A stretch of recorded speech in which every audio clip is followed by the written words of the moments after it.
네, 앞서서 말씀드린 중국 이슈 자세하게 분석을 해보겠습니다. 조용찬의 차이나뷰, 미중산업경제연구소의 조용찬 소장과 함께합니다. 어서 오세요. 예, 안녕하십니까. 네, 일단은 먼저 짚어볼 것이 HSBC 제조업 PMI 속보치입니다. 7개월 내 최저치까지 하락을 하면서 경기에 대한 우려감을 다시 한번 낳고 있는 상황인데 이렇게 지표가 좋지 않게 나왔던 근본적인 원인이 어디에 있습니까? 네, 아무래도 그 조업 일수가 좀 줄어들었던 측면도 있고요. 그리고 또 설비 투자를 중심으로 해서 재고 조정을 지금 쌓지 않으려는 움직임도 주요 원인이었던 것으로 보여집니다. 하지만 제가 보기에는 가장 큰 원인은 아무래도 그 HSBC 같은 경우에는 중소 수출 기업들이 표본 집단이 많다 보니까 작년 말부터 시작되는 강력한 신용 긴축 현상으로 인해서 중소기업들이 도산했던 게 가장 큰 원인이 됐던 것으로 보여지는데요. 이 때문에 이번 그 토요일 날 발표되는 국가통계국의 PMI 지표하고는 조금 다르게 나타날 가능성이 높습니다. 국가통계국의 지표들을 보면은 3,000개 정도 되는 국유 기업을 중심으로 조사하다 보니까 은행 대출에 쉽게 용이하게 접근이 가능합니다. 이 때문에 토요일 날 발표되는 지표는 50선 위에 머무를 것으로 보여지고요. 특히 이제 3월 5일 전인대가 개최된다면은 새로운 그 사업에 관한 예산 승인뿐만 아니라 새로운 그 프로젝트 사업들이 많이 진행이 된다는 측면에서는 앞으로 3월 달 이후부터는 좀 회복이 되지 않을까 보여집니다. 다만 신용 긴축 현상이 지속이 된다 그러면은 국가통계국과 HSBC 지표 간의 괴리도가 커지면서 서로 양극화 현상도 나타날 수 있다는 점을 참고해 주시기 바라고요. 주식시장에는 국가통계국의 지표가 대부분 산업 생산이라든지 GDP의 선행 역할을 하기 때문에 더 큰 영향을 끼칠 것으로 보여집니다. 네, 그렇군요. 그러니까 HSBC 제조업 PMI 같은 경우에는 이 표본을 중소기업 쪽으로 하기 때문에 좋지 않게 나오고 반면에 국가통계국의 제조업 PMI 같은 경우에는 대기업을 대상으로 조사를 하기 때문에 양극화가 3월부터는 나타날 수 있을 것이다라고 말씀해 주셨는데 그래도 뭐 HSBC 제조업 PMI 지수도 지수지만 최근에 발표되고 있는 전반적인 경제 지표가 좀 좋지가 않잖아요. 이에 따라서 정책에 있어서 미세 조정이 나오진 않을까라는 기대감도 시장에서 형성되고 있는데 여기에 대해서는 어떤 생각 가지고 계세요? 네, 아무래도 물실호기라는 이야기가 있는데요. 중국의 경기가 악화되고 있다는 측면은 우리한테는 거꾸로 새로운 사업 기회를 제공하지 않을까 보여집니다. 그림을 보시면요. 중국의 전력 소비량 같은 경우가 경제 지표의 선행 역할을 하는데요. 현재는 그 빠른 속도로 그 증가율이 둔화되는 모습을 보여주고 있습니다. 또 PMI 지표로 봤을 경우에 1분기 중국의 GDP 성장률은 7.5% 전후까지 떨어질 것으로 보여지고요. 특히 올해 중국 정부는 산업 생산 목표를 9.5%로 정했습니다. 그래서 작년보다는 많이 줄어드는 모습인데요. 이 때문에 하반기로 갈수록 중국의 성장률은 둔화될 수밖에 없습니다. 이렇게 되면은 사회 안정을 위해서 중국 정부는 구조조정을 본격적으로 추진할 것으로 보여지는데요. 이거와 관련해서는 아무래도 조선이라든지 철강 같은 쪽에 중국 정부가 재고를 줄이려는 움직임을 보일 겁니다. 그림을 보시면요. 중국의 설비 가동률을 나타내는 그림입니다. 대부분 75에서 85% 전후의 설비 가동률을 나타내고 있는데요. 아무래도 이런 과잉 생산 문제가 중국의 디프레이션을 야기하고 있기 때문에 앞으로 중국 정부는 구조조정을 강하게 추진하지 않을까 보여집니다. 이것뿐만 아니라 새로운 그 성장 엔진을 키우기 위해서 민간 기업들을 육성하는데요. 현재 14만 개 정도 되는 국유 기업에 대해서 우선 중국 정부는 석유나 가스, 석탄 같은 자원 부분에 대해서 민간에 좀 더 확대시켜주는 역할을 해줄 거로 보여집니다. 이 때문에 중국의 그 시노펙이라고 하는 그 석유화학 회사 같은 경우는 3만 개가 넘는 정유소를 갖고 있는데요. 이 부분에 대해서 30% 민간에게 분양을 할 예정으로 있고요. 이것뿐만 아니라 철도나 환경, 보호와 같은 SOE 사업도 이제 본격적으로 추진될 가능성이 높습니다.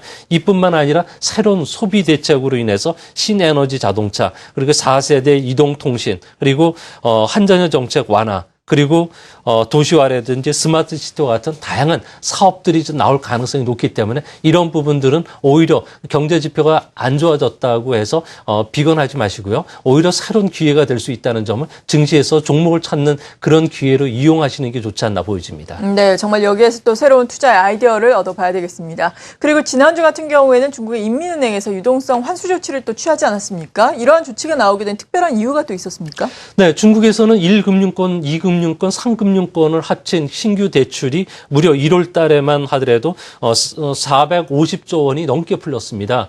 이거와 관련해서 중국에서는 예전에 돈이 10,000원 정도가 풀리면 GDP를 8,000원 정도 끌어올리게 되는데요. 하지만 최근에 들어와서 민간과 정부가 GDP의 2.3배 정도 되는 부채를 갖고 있기 때문에 실제 10,000원을 투자해도 그 경기를 끌어올리는 역할은 1,500원 정도밖에 안 된다 그럽니다. 이 때문에 중국 정부 입장에서는 그림자 금융과 같은 부동산 시장 쪽으로 돈들이 유입이 되고 있기 때문에 실물 투기 요인이 될 수가 있다는 점에서는 중국 정부가 앞으로도 그림자 금융 규제뿐만 아니라 환매 조건부 채권 발행을 통한 통화 한수도 빨라질 것으로 보여지고요. 이뿐만 아니라 IPO를 통해서 3월 달 이후부터는 다시 통화 환수를 할 수 있다는 점 염두에 두실 필요가 있지 않나 보입니다.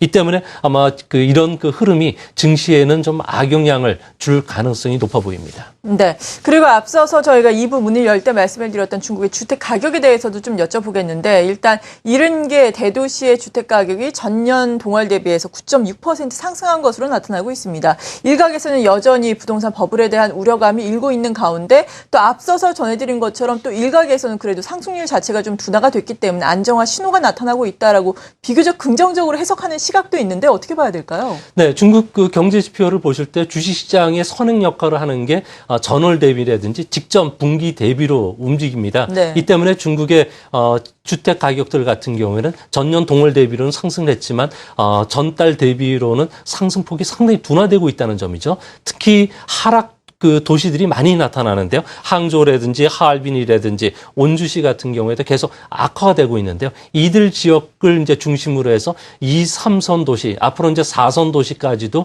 주택 공급량이 늘어나기 때문에 주택 가격들은 하락할 수밖에 없고요. 특히 앞으로 6월 달이 되면은 500개 도시의 부동산 등기가 전산망이 구축이 됩니다. 이렇게 되면 부정부패를 통해서 부동산을 갖고 있는 고위 공무원이라든지 그리고 따마 같은 투기꾼들에 대해서 재산 추적이 가능하게 되는데요. 이 때문에 재산세라든지 상속세가 부과가 되게 됩니다. 이로 인해서 부동산 시장 같은 경우는 지금 꽁꽁 얼어붙고 있는데요. 항저우시 같은 경우에는 우량주택에 대해서 10% 할인해서 지금 팔고 있고요. 네. 이것뿐만 아니라 창조시 같은 경우는 상업용 건물에 대해서도 45%나 할인하는 그런 모습을 봤을 경우에 앞으로 중국 같은 경우는 3, 4선 도시를 중심으로 부동산 가격이 하락하고 그 대신 1선 도시를 중심으로 해서는 실수요에 의한 주택 경기가 살아날 수 있다는 점은 양극화된 그 모습으로 나타나지 않을까 보여집니다. 네. 그리고 또 우리가 또 주목을 해볼 수 있는 것이 지난 주말에 열렸던 G20 재무장관 그리고 중앙은행 총재 회의가 아닐까 싶은데요. 이 자리에서 중국과 관련한 사항들이 어떤 점이 나왔습니까?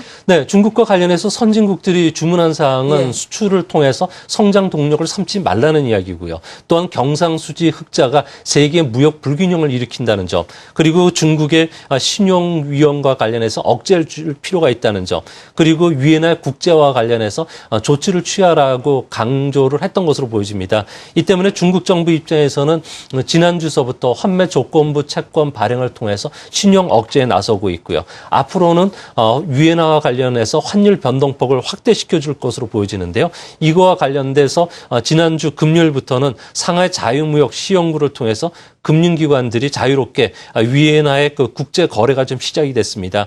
앞으로는 한국 기업들도 보유한 위엔화를 상하이 지역이라든지 자유무역 특구를 통해서 자유롭게 거래가 이제 가능하게 됐고요. 또 이 3월 달에 개최되는 전인대에서는 위엔화와 관련해서는 하루 달러화에 대해서 변동폭을 1%에서 앞으로는 2 내지 2.5%까지 확대시켜준다는 점은 앞으로 중국 위엔화와 관련해서 우리 시장에서도 선물 거래가 가능하게 될 것으로 보여집니다. 네. 그렇다면 보다 구체적으로 이 문제와 관련해서 중국에서 나올 수 있는 추가적인 정책으로는 어떤 것들이 있고 우리 기업들은 여기에서 또 어떤 아이디어를 얻어야 되는 건가요? 네, 당장 중국은 위엔화와 관련된 무역 결제를 늘리려고 하고 있는데요. 네. 중국 같은 경우는 전체 무역 결제의 한 18%가 위엔화로 결제하고 있습니다. 내년도까지 우리나라도 300억 달러까지 위엔화가 더 무역 결제 통화로 되기 때문에 위엔화와 관련된 거래가 우리 기업들에게 더 많은 기회를 줄 것으로 보여지고요. 이것뿐만 아니라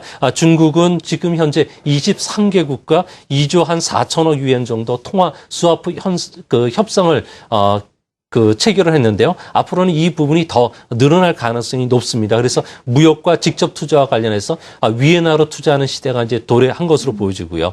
이뿐만 아니라 홍콩의 역외 거래 시장을 활성화시켜줄 예정으로 있는데요. 이 때문에 위엔화 표시 예금이 홍콩을 통해서 중국에서 운용이 될 수가 있겠고요. 또 위엔화 채권 발행이 가능해진다는 점에서는 우리나라 기업들도 위엔화와 관련된 딤섬 채권 발행을 홍콩에서 해서 자금 조달이 가능해질 것으로 보여집니다. 네. 이것뿐만 아니라 증권 시장과 관련된 투자 문호도 더 늘어날 것으로 보여지기 때문에 중국 증시에 투자할 수 있는 기회가 기업뿐만 아니라 개인들도 더 많은 기회를 찾지 않을까 보여집니다. 네, 지금까지 미중산업경제연구소의 조용찬 소장과 함께 중국과 관련한 이슈들 알아봤습니다. 잘 들었습니다. 네.